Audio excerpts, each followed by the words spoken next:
As we saw in the previous part of the lesson, we saw that there's more than one way to represent a polar coordinate. In fact, there's an infinite number of polar representations of r theta.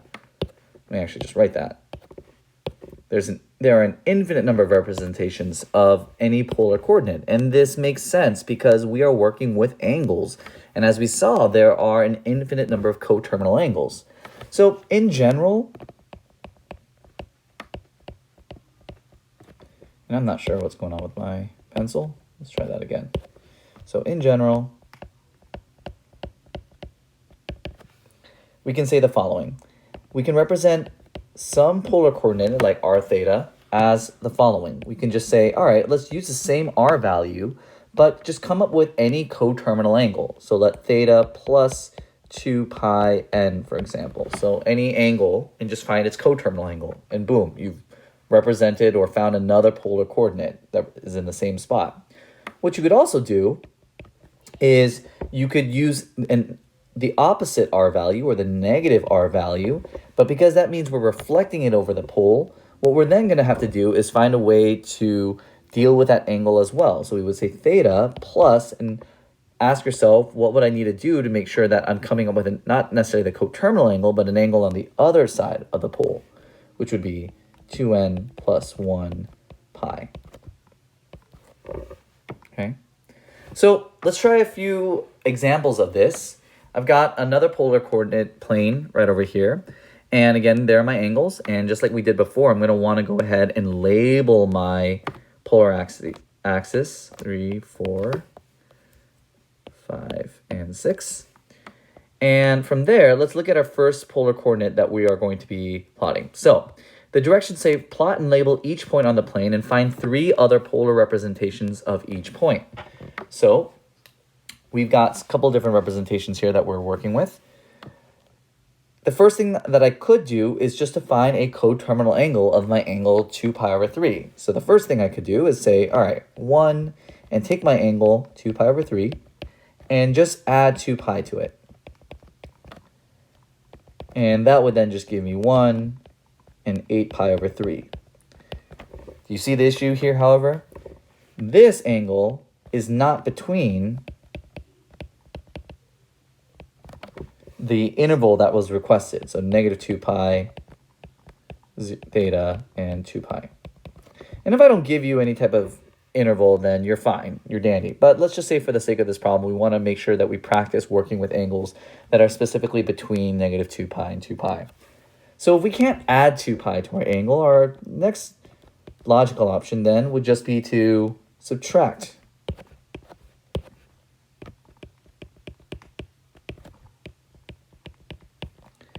And that would give me the following: 1, negative 4 pi over 3. And that is definitely between negative 2 pi and 2 pi. So I'm going to find negative 4 pi over 3, which would be right over here in the same spot as 2 pi over 3. And it has an r value of 1. So let's just keep that in black. And so where was I? There. And here is my point F. Okay. So now let's go ahead and try another way of representing that same coordinate. So since we've exhausted our options of just simply finding coterminal angles, now let's look at finding a negative r value. So since a negative r value reflects that over the pole, we then want to pretty much go ahead and find a way of getting ourselves to the same spot using our angles, which would just mean that we would want to add pi. So 2 pi over 3. And then add pi to that. And that would give me negative 1, 5 pi over 3. And let's plot that point. So 5 pi over 3 would be down here. And since we're dealing with a negative 1, that means I just want to reflect that over the pole. And boom, I'm in the same spot. There's my F. And then finally, let's go ahead and represent it in another way, negative 1. And this time I'm going to subtract pi. And that gives me negative 1, negative pi over 3. And if you just want to graphically check that, again, negative pi over 3 would be down here. ask yourself what that would look like with r being -1, and there we go, right in the same exact spot. So take a moment right now and pause this video and go ahead and try to do G on your own. So if you've tried G, first thing that you're going to want to do is you want to go ahead and take your angle and find a coterminal angle. And so we can go ahead and just try adding 2 pi. Since my denominator is 6, I'm just going to go ahead and just add 12 pi over 6 while I'm at it. And that gives me -4, 7 pi over 6. And that is between -2 pi and 2 pi. Then go ahead and try the other one. This time finding the opposite r value for -5 pi over 6 plus pi, or 6 pi over 6. And that gives you 4 pi over 6. And then finally, for -5 pi over 6, excuse me, minus pi, or -6 pi over 6. And that should give you 4 and a -11 pi over 6.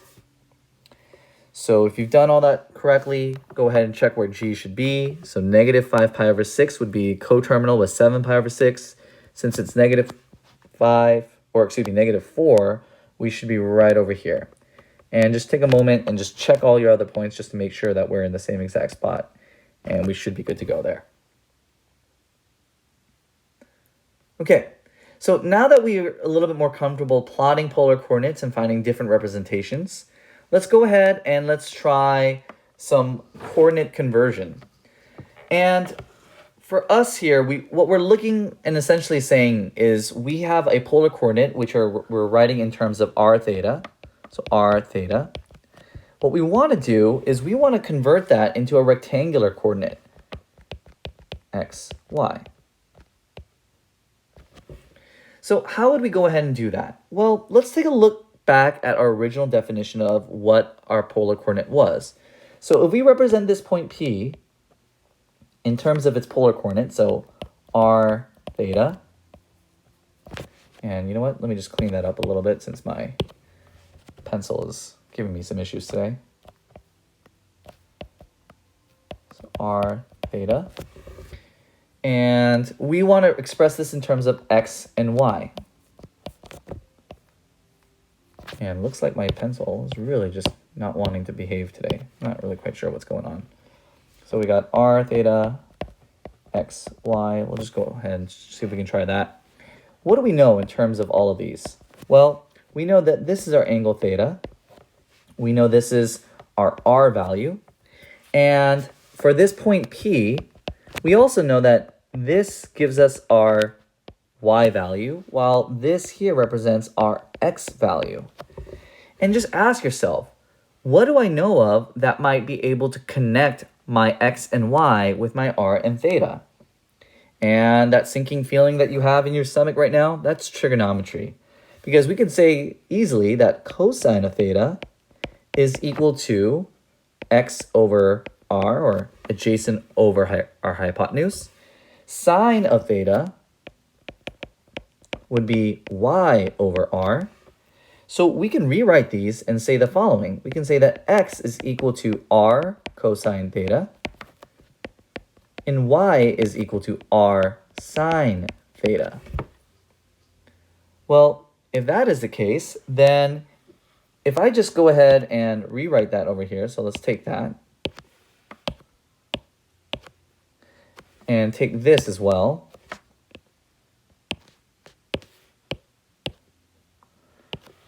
We can then say the following.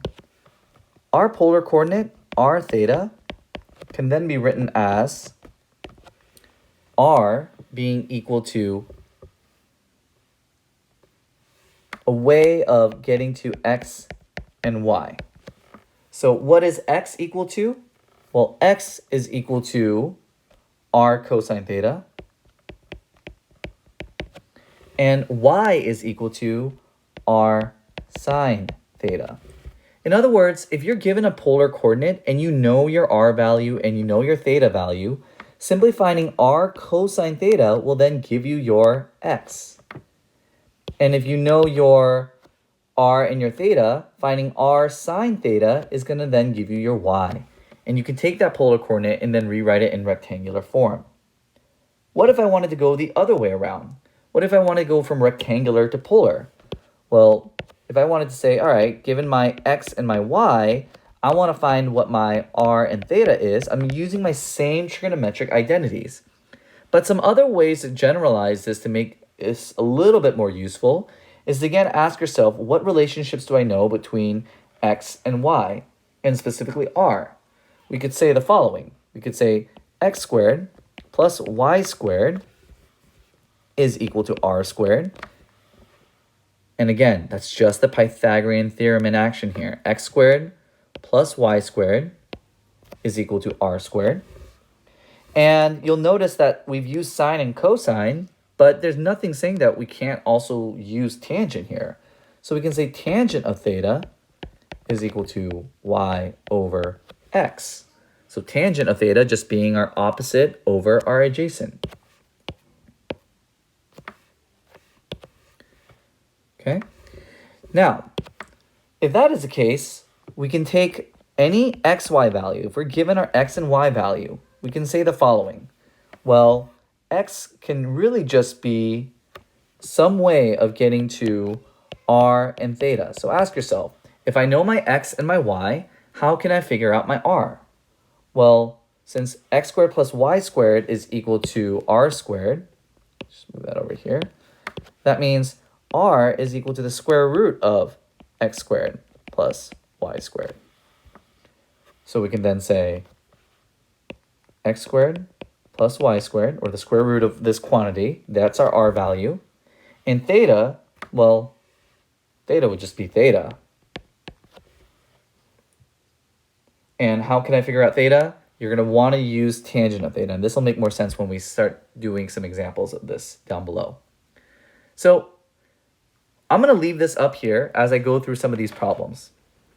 So let's practice converting some coordinates from polar to rectangular. So the first three problems here are polar coordinates. They give us our r value. So let me just write this. Our r value is equal to 2, and our theta value is equal to pi over 3.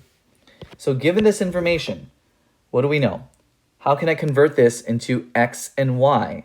Well, looking back up here at our notes, we know that x is simply going to be equal to r cosine theta. So I'll write it out since it's our first time doing this.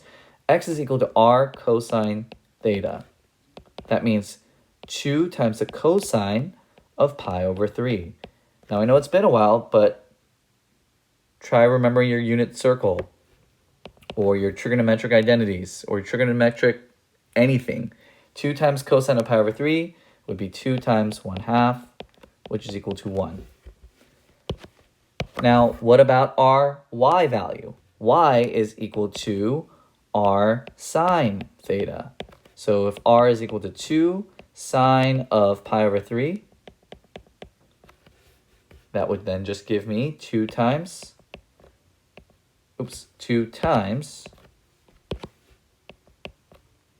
root 3 over 2. So our final coordinate would just be our x is 1 and our y value is root 3. So there's our polar coordinate there. Let me go ahead and box that. Okay. So take a moment, pause the video, and try the next two on your own. Just really practicing converting polar coordinates to rectangular coordinates using the identities above.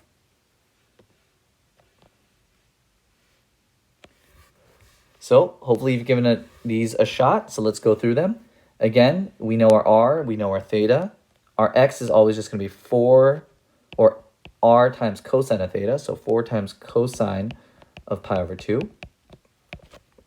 And we're going to go 4 times sine of pi over 2 to figure out our y.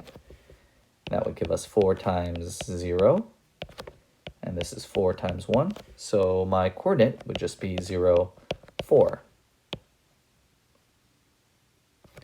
And if you haven't already done so and started thinking about these coordinates, go ahead and plot 4 comma pi over 2. This polar coordinate, plot this on a polar plane right now. And then go ahead and plot the point 0, 4 on a rectangular plane and ask yourself, what do you notice about the two? Now, finally, let's go ahead and do the last problem. We've got -3, our r value times cosine of theta,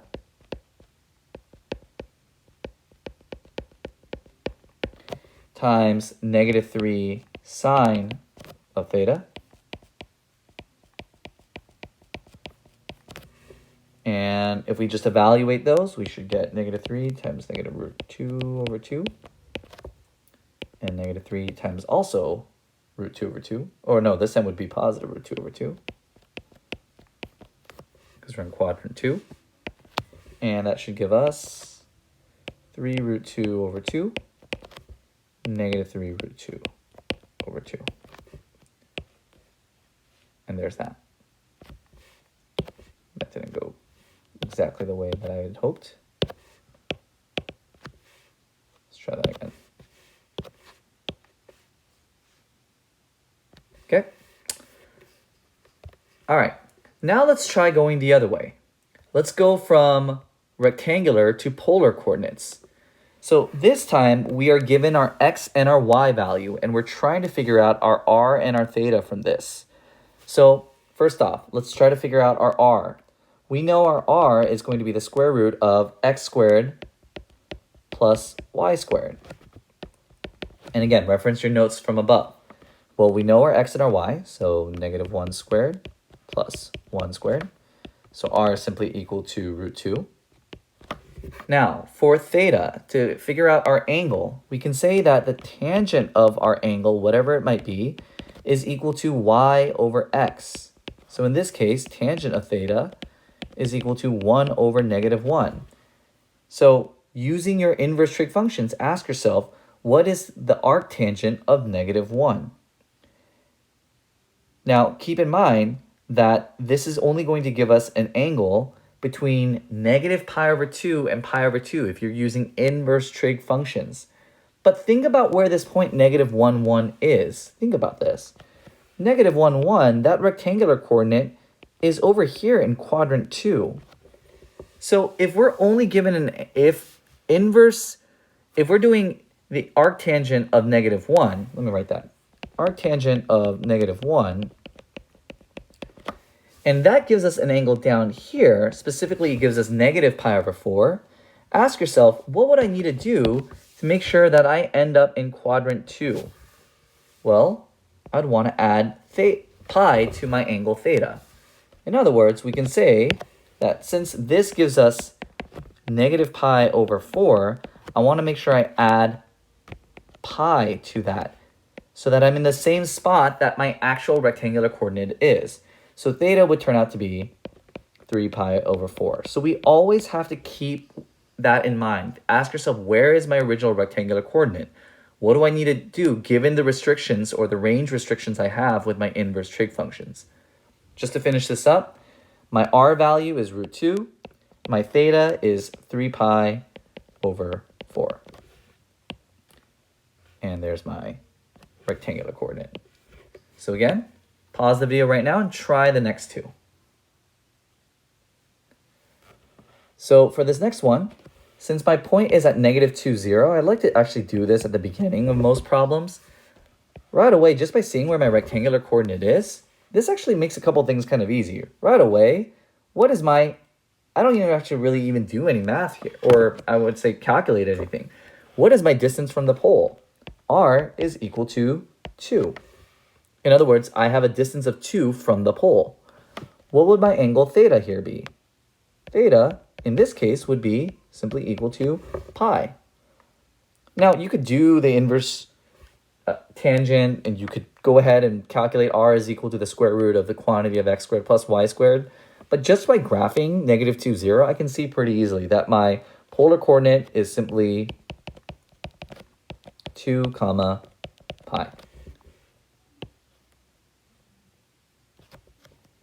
Okay. And finally, 3, -√3. If I were to graph this one, I would say that this would be 3, and -√3 would be somewhere down here. And this one, we are probably going to have to do a little bit of calculating, but it's not too bad. We know, again, r is equal to the square root of x squared plus y squared. So 3 squared plus negative root 3 squared. So r is equal to root 12. And if I simplify that, that's 2 root 3. We know that theta is equal to the arctangent of y over x. So in this case, negative root 3 over 3. And again, that should give us an angle in quadrant 4, which works out pretty well for us. It's going to specifically give out theta. If we just use the inverse trig function, that's going to give us negative pi over 6 or negative 30 degrees. But since we typically want to express our angles from 0 to 2 pi, we could just also write this as 11 pi over 6. This is not absolutely mandatory, but if I gave you some type of interval restriction, you'd want to do that. You could also write as negative pi over 6. And then say my final rectangular coordinate, or polar coordinate, excuse me, is 2 root 3. There's my r value. And my theta is 11 pi over 6. And if you said negative pi over 6, that would totally be fine. There's absolutely nothing wrong with that at all. Okay? So hopefully this was helpful in you getting to understand how to plot our polar coordinates, but also understanding how to express polar coordinates in terms of rectangular form, their x and y values, and the other way around.